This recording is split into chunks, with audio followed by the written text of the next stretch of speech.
Olá, aluninho, bem-vindo à segunda parte dessa aula. Como eu tinha falado, a gente vai falar um pouquinho sobre a interrogação com o Present Continuous. Vamos rever alguns conceitos. Para que a gente usa Present Continuous? Exatamente, para falar sobre alguma coisa acontecendo agora, nesse exato momento, no momento em que eu estou falando com você. A gente também viu a estrutura. Eu coloquei até um exemplo aqui da estrutura na afirmativa, porque a gente sabe que tem que ter sujeito, tem que ter verbo to be e tem que ter um verbo com o ing. Então, se eu quero dizer, por exemplo, você está trabalhando, você é o sujeito, you. Qual é o verbo to be que a gente usa para you? Se você disse am, está errado, você tem que voltar lá e assistir mais aulas de verbo to be. Se você disse is, você está errado, volta lá e assiste mais aulas de verbo to be, porque com you a gente usa are. You are. Você está. Mas eu não quero só dizer você está, eu quero dizer você está trabalhando. Então, you are working. A gente já aprendeu isso, bem tranquilo, né? You are working. É uma afirmação. A gente também tinha visto a negativa no vídeo anterior. Como que a gente faz a negativa com o present continuous?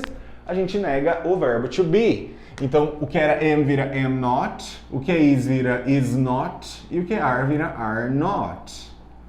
E a gente sabe que a gente pode contrair o are com not, fazendo ele virar aren't. So you aren't working. Até aqui não tem nenhuma novidade. A novidade agora, quando a gente quer transformar uma oração em uma pergunta, uma oração simples, uma frase dessa aqui, numa pergunta, o que a gente faz? Se a gente tem verbo to be, você já sabe, a gente precisa inverter a ordem do verbo to be. Então o verbo to be vem antes do sujeito. Are you working? Are you working? Are you working right now? Você está trabalhando agora? Se você estiver trabalhando, a resposta vai ser yes, I am. Sim, eu estou. Ou não, eu não estou. No, I am not. A gente pode contrair aqui e dizer no, I'm not. Lembrando que isso daqui, pessoal, essas duas respostas são as únicas respostas que eu tenho para você está trabalhando? Ou é sim, você está trabalhando, ou é não, você não está trabalhando. Não tem como estar mais ou menos trabalhando. Ou você está, ou você não está. Ok? E por conta disso, a gente vai chamar esse tipo de perguntinha aqui de yes, no question. Vou colocar aqui para vocês. Yes, no question. E o padrão vai se repetir. Vou dar um outro exemplo para vocês. Vamos perguntar se o John está limpando a casa. O John está limpando a casa? Vamos lá. Is John... Por que mesmo que o verbo to be veio antes do John? Porque a gente está trabalhando com uma pergunta, com uma interrogativa.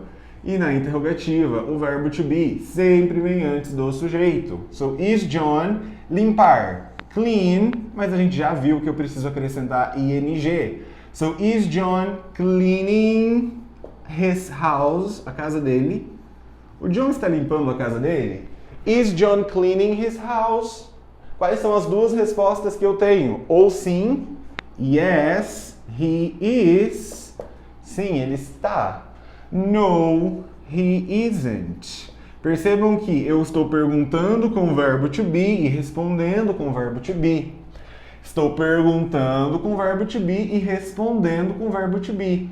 Mas, teacher, esse de cima ficou diferente, o I am e o are you. Mas é claro que ficou diferente, porque o verbo to be modifica, né? Para you eu uso are, para I eu uso am. Aqui a gente não mudou o sujeito. Aqui eu perguntei, você está trabalhando? Você disse, sim, eu estou. Então eu tive essa mudança de sujeito. Aqui eu não tenho, eu estou falando do John. O John está limpando a casa dele? Sim, ele é o próprio John, não houve mudança de sujeito. Mas se houver mudança de sujeito, você já está bem espertinho em verbo to be, você sabe que o verbo to be tem que variar. E essas são as três formas que a gente tem, né? Am, is e are. Beleza, is John cleaning his house? Yes, he is. No, he isn't. Vamos dar um outro exemplo para vocês? Vamos perguntar se o John e a Mary estão assistindo TV. Vamos lá. Are John and Mary watching TV? Are John and Mary watching TV? O John e a Mary estão assistindo TV? Teacher, você tá louco? Por que você colocou um are se aqui é John? E John é ele, a gente já sabe que é is. Mas, aluninho, fica esperto. Aqui a gente não tá falando do John, a gente tá falando do John and Mary. São eles. É plural, para plural é are. Are John and Mary watching TV? O John e a Mary estão assistindo TV? Sim, eles estão. Yes, they are. Or no, não sei se você está conseguindo ver, está assim. No, they aren't. Beleza. Fazendo isso, essa é a estrutura da yes, no question. Uma coisa importante da yes, no question é a entonação. Primeira coisa muito importante. Por quê? Pensa assim, ó, se eu estou invertendo a ordem, é como se a gente estivesse levantando essa sentença. Ela fica um pouco inclinada. A gente inverte a ordem e ela inclina. Então a gente vai fazer uma pergunta e a gente sempre vai trabalhar com essa entonação. Are you working? A entonação sobe. Are you working? Is John cleaning his house? Is John cleaning his house? A entonação vai subir, o volume da sua voz sobe. Are John and Mary watching TV? Entonação sobe. Por que a entonação sobe? Porque é uma yes, no question. Toda yes, no question tem rising intonation. Intonation. Que é uma entonação crescente. A gente sempre vai subir o volume da voz quando a gente tiver uma yes, no question. Um outro detalhe interessante é que o próprio verbo to be, que a gente vai começar a se referir a ele como auxiliar. Teacher, que diacho é isso de verbo auxiliar? Pensa que a gente tem dois verbos agora, não é? Ó, o John está limpando. O verbo principal é esse, que vem com ing, porque ele que me dá a ideia central da minha frase. Porque eu posso perguntar, o John está à casa dele? E se eu não coloco um verbo, não vou saber o que eu estou perguntando. Ele está limpando, ele está construindo, ele está pintando. Se eu não usar um verbo, eu não identifico o significado da frase. E esse outro carinha aqui, que é o verbo to be, ele só está aqui para mostrar pra gente que a gente está trabalhando com present continuous. Ou seja, ele está mostrando pra gente que isso é uma ação acontecendo agora, right now, ok? Por isso que a gente vai chamar ele de auxiliar, porque ele nos ajuda, ele nos auxilia a identificar qual é o tempo verbal. Em que tempo a pessoa está nos perguntando, se é presente, se é passado, se é futuro, se é agora, ok? E todos os outros tempos verbais que a gente tem em inglês, ok? Uma coisa interessante das yes, no questions é que todas elas vão começar com o auxiliar. Então, vem o auxiliar, vem o sujeito, já vem o verbo com ing. Ok? Tranquilo isso, né? Bem tranquilinho. Vamos repetir de novo comigo? 1, 2, 3. Are you working? Yes, I am. No, I'm not. Is John cleaning his house? Yes, he is. No, he isn't. Are John and Mary watching TV? Yes, they are. No, they aren't. Ok? Assim a gente termina as yes, no questions e eu vou começar a WH questions aqui com você. E você vai perceber que algumas coisas vão ser muito diferentes. Por exemplo, a entonação. A entonação vai mudar. A gente não vai trabalhar mais com uma entonação crescente. Vai ser quase que o contrário. Vai ser uma entonação decrescente. Ou seja, ela vai cair, a gente vai diminuir o volume da voz. Mas, se você parar para analisar, ainda é uma pergunta. É só uma pergunta diferente, mas é uma pergunta. Toda pergunta, aluninho, vai seguir esse padrãozinho aqui. O verbo to be vai vir antes do sujeito, before the subject, porque é uma pergunta. Então vamos escrever uma frase aqui. Eu tô ficando sentita. Produção. Vamos lá. Eu tenho aqui então uma frase bem tranquila, por exemplo, John, não sei se você vai conseguir ler isso, hein, aluninho? Deixa eu ver um outro. John is, tá pior. Oh, found one. John is, deixa eu apagar para você ver isso melhor. John is eating lunch in the kitchen. Isso é uma afirmativa, você já conhece, você consegue utilizar essa frase tranquilamente, né? John is eating lunch in the kitchen. O John está almoçando na cozinha. John is eating lunch in the kitchen. A gente tem várias informações nessa frase. A primeira informação que a gente tem é onde ele está comendo, né? Onde que ele está comendo. Onde? A gente também tem o que é que ele está comendo. Ele está almoçando ou ele está jantando? Né? O que? O que ele está comendo? E a gente também pode perguntar quem está comendo. Quem? Esses elementos que eu acabei de destacar para você, aluninho, é o seguinte. Essa resposta que a gente tem aqui, essa frase, ela pode servir como uma resposta de uma pergunta que seja sobre onde. Por exemplo, eu pergunto, onde o John está comendo? O John está comendo na cozinha. O que o John está comendo? O John está comendo almoço na cozinha. Quem está comendo ou quem está almoçando na cozinha? O John está almoçando na cozinha. Então essa frase que a gente utilizou, ela pode ser resposta para várias perguntas informativas. Porque agora eu não quero perguntar se o John está ou não comendo ou almoçando na cozinha. Eu quero perguntar fatos que me deem informações. Eu quero essas informações novas. Então vamos pegar um primeiro contexto. Eu quero perguntar quem está comendo ou quem está almoçando na cozinha. Não sei quem é. Para fazer essas perguntinhas informativas, a gente vai precisar utilizar as WH questions. E você, é claro, conhece todas elas, mas vamos revisar. Vou chover aqui no molhado e vou explicar para você de novo todas elas. What? O quê? O quê? What? What? Pelo amor de Deus, não me coloca um TSH no final. What? É quase que a gente engole esse T. Where? Onde? When? Quando?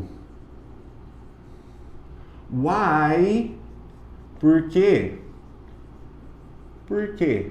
Why? What? When? Where? Why? Who? Quem? Who? Quem? What? Where? When? Why? Who? Which? Qual? Eu acho que por aqui... how também seria interessante vocês conhecerem. How? Como?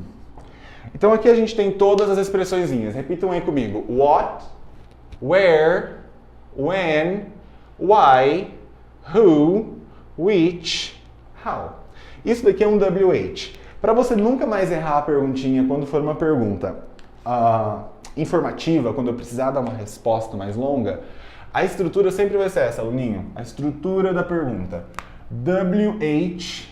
O que é esse WH? É para o seu nativo identificar sobre o que você está perguntando. Por exemplo, se você usar o WH com o ou, vai ser who, então ele vai te dar uma resposta de quem, porque você está perguntando quem está almoçando.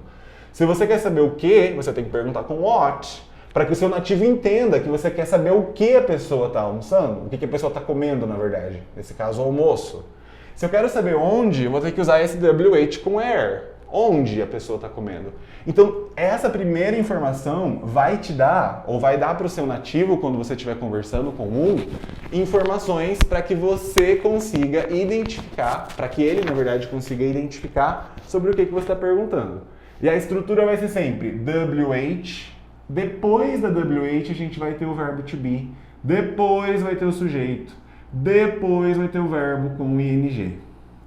Vamos montar assim. Eu quero perguntar primeiro, onde o John está almoçando? Minha WH. Where? Nesse caso da WH, a própria WH começa a sua pergunta. Você não vai começar mais com o verbo auxiliar. O auxiliar está depois da WH. So, where is, porque o auxiliar aqui é is, John eating lunch? Onde o John está almoçando? Where is John eating lunch? Percebam que, se eu omito esse where, eu só estou perguntando, o John está almoçando? Seria uma yes, no question. Sim, ele está, não, ele não está. Mas nesse caso, a gente não quer saber se sim ou se não. A gente quer saber Onde? Where is John eating lunch? Ok? Se a gente quiser saber o que o John está comendo, vamos lá. O que a gente sabe que é what. So, what is John eating? Não vou poder colocar lunch, porque eu quero saber a resposta. Então, já posso colocar in the kitchen. O que o John está comendo na cozinha? What is John eating in the kitchen? What is John eating in the kitchen? He is eating lunch in the kitchen. E aí, olha que interessante. Essa parte central, is John eating, ela não varia, ela continua a mesma. Eu vou ter que trabalhar um complemento diferente, porque eu não posso perguntar e dar a resposta na mesma sentença, né, aluninho? Aí fica meio estranho. E o what sempre vai vir antes do verbo to be, antes do verbo auxiliar nesse caso. Mas a gente também pode perguntar quem está almoçando na cozinha. That's number 3. Who is eating lunch in the kitchen? Quem está almoçando na cozinha? Who is eating lunch in the kitchen? De novo, is eating lunch ou is eating ficam a mesma coisa, só que a gente omitiu o John, né? Porque eu não posso dar a resposta. Então, aqui a gente está perguntando quem é. Onde, o que e quem. Ok? Essa é a maneira com que a gente lida com as WH questions. Você pode usar qualquer uma. Você pode perguntar, por exemplo, por que o John está almoçando? Porque ele está com fome, caramba. Mas todas essas podem ser utilizadas. Características principais das WH questions. Primeiro, a gente sempre começa uma WH com a própria WH. Ela começa a pergunta, starts the question. Starts the question, ok? E a entonação é falling, aluninho, é uma entonação que cai. Lembra que a gente estava subindo o volume da voz com as yes, no questions? Agora a gente está descendo o volume da voz. Vai ser mais ou menos assim, ó. Where is John eating lunch? Where is John eating lunch? De novo para você entender. Where is John eating lunch? A entonação vai cair. What is John eating in the kitchen? What is John eating in the kitchen? Who is eating lunch in the kitchen? Who is eating lunch in the kitchen? Ok? Cuidado, aluninho, com o seguinte. Quando a gente está trabalhando com essa WH, a gente pode fazer ela ficar imensa. Por exemplo, nesse caso do almoço fica estranho, mas eu vou mudar a frase. Eu vou colocar assim, ó. Mary is reading a book. A gente sabe que eu posso perguntar o que a Mary está lendo? What is Mary reading? Eu posso perguntar o que a Mary está fazendo? What is Mary doing? Eu posso perguntar quem está lendo um livro? Who is reading a book? É possível. Mas nesse caso, eu não quero saber necessariamente o que a Mary está lendo. Eu quero saber que tipo de livro a Mary está lendo. Que tipo de livro? Isso tudo internaliza dentro da minha WH. Então, isso tudo vai vir antes do auxiliar, antes do verbo to be. Então, isso que antes era só what, como uma WH, vai expandir e vai ficar what kind of books, ou what kind of book, que tipo de livro, is Mary reading? What kind of book is Mary reading? De novo, is Mary reading é a minha oração e tudo isso aqui é o meu WH. Isso fica um pouquinho complicado porque na maioria das vezes alunos básicos colocam esse is em lugares inapropriados. Por exemplo, a gente aprende muito cedo que como é o seu nome é what's your name. Né? Então, uma coisa que os alunos sempre fazem é pega o is, joga o is aqui, porque aprendeu que o what vem junto com o is, mas nem sempre, né, aluninho? Nem sempre. Nesse caso, não. What kind of book is Mary reading? Que tipo de livro a Mary está lendo, ok? E assim a gente finaliza as WH questions também. Não esqueçam que para cada aula que vocês assistem, vocês precisam fazer as atividades do livro de referência. Essa é a lição 5 dos vídeos, mas eu acho que é a lição 2 ou 3 do material de vocês. Se guiem pelo nome, tá? Não se guiem pelos números. Guiem-se pelos nomes das aulas e os nomes das unidades do livro, porque eles têm sempre o mesmo nome, ok? Espero que vocês tenham gostado, sobretudo entendido. Não sei se o meu som saiu muito bom no meio, porque ele entrou aqui dentro da minha camiseta. Mas enfim, espero que vocês tenham entendido. Vamos colocar tudo isso em prática. Escrevam bastante orações, escrevam bastante frases, escrevam bastante perguntas. Se vocês não colocarem isso em prática, vocês vão esquecer rapidinho e essa não é a ideia, ok? Um huge kiss, um beijo imenso para vocês. Até a próxima.